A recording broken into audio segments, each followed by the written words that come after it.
Hey, so imagine Central Asian lords in tunics and boots paying obeisance to Iranian, Greek, and Indian gods, stupas surrounded by image shrines resounding to the chanting of verses in the now extinct Gandhari language. The historical Buddha, who was active in just a small part of the Gangetic plains, might not even have recognized this Buddhism being practiced in the northwest of the subcontinent in the 1st and 2nd century CE. But compared to our modern notion of a unitary classical India which influenced the world, it was really from the highly diverse region of Gandhara that Buddhism, or to be precise, Gandharan, not Indian Buddhism, embarked on its global conquest. I'm Anirudh Kanisetti, historian and author of Lords of the Deccan. Welcome to Thinking Medieval, where every week we tell you something new about our complex, innovative past. Always feel free to check out our research and citations below and join us in figuring out how to think about our messy, bloody, dazzling history. As we saw in this earlier video of ours, by the 1st century CE, the northwest of the subcontinent, including Afghanistan, Pakistan, and northwestern India, was in a state of cultural churn. Shakistan, or a confederation of Indo-Scythian or Shaka families who intermarried with local Pars, stretched from Khyber Pakhtunkhwa in present-day Pakistan to Mathura in present-day India. Inscriptions reveal that many Shaka royals, including one queen Ayasya in Mathura, donated to the Sarvastivada Buddhists. Around the same time, her distant relative Senavarma, a ruler of the Odi kingdom in the Swat Valley, made a significant decision. He would dedicate a Buddhist reliquary to a stupa that he had renovated and expanded. While stupa worship and the veneration of relics are integral to Buddhism today, it actually went through many evolutionary stages. On the Andhra coast, as we showed you in this video, Buddhism assimilated earlier practices venerating the dead who were buried in megalithic structures. In the northwest of India, meanwhile, where waves of migration created multi-centric, multi-ethnic political systems, enterprising Buddhists developed another approach. By the 1st century CE, as epigraphist Professor Richard Salomon suggests in his paper, The Inscription of Senavarma, King of Odi, the stupa cult had become quite popular with elites. Here, Buddhist rituals allowed merit to be generated until the end and completion of samsara, the mortal universe, through the enshrining of relics in large stupas.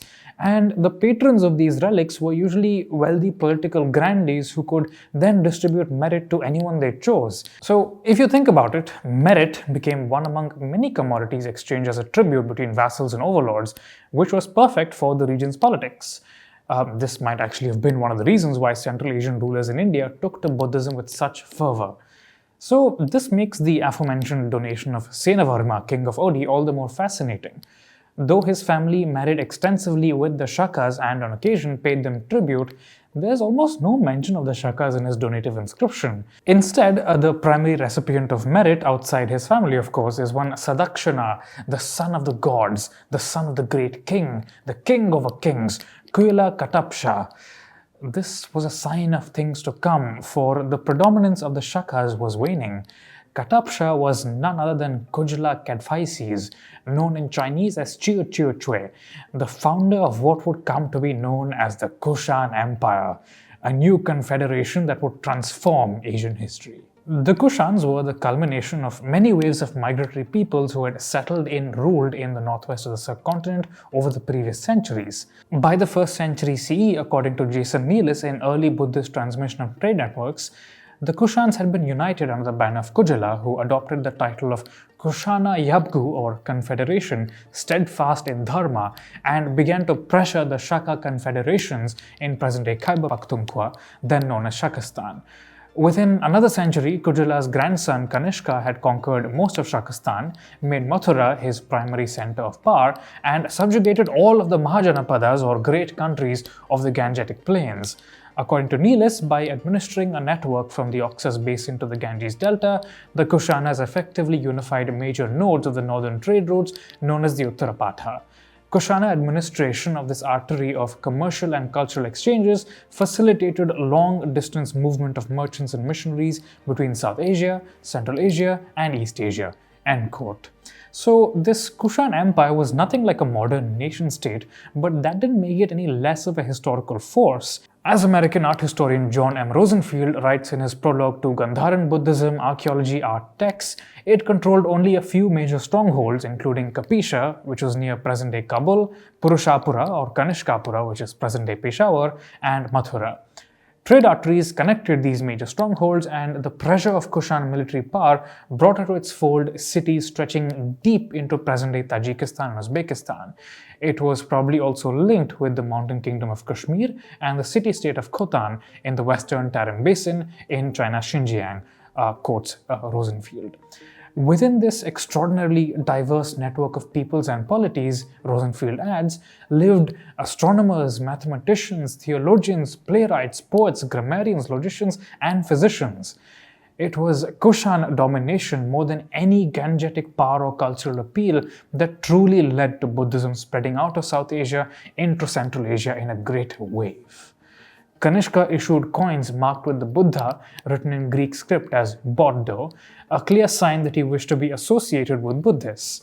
He and other Kushan rulers spread their patronage widely, encouraging the melding of diverse gods worshipped in their domains.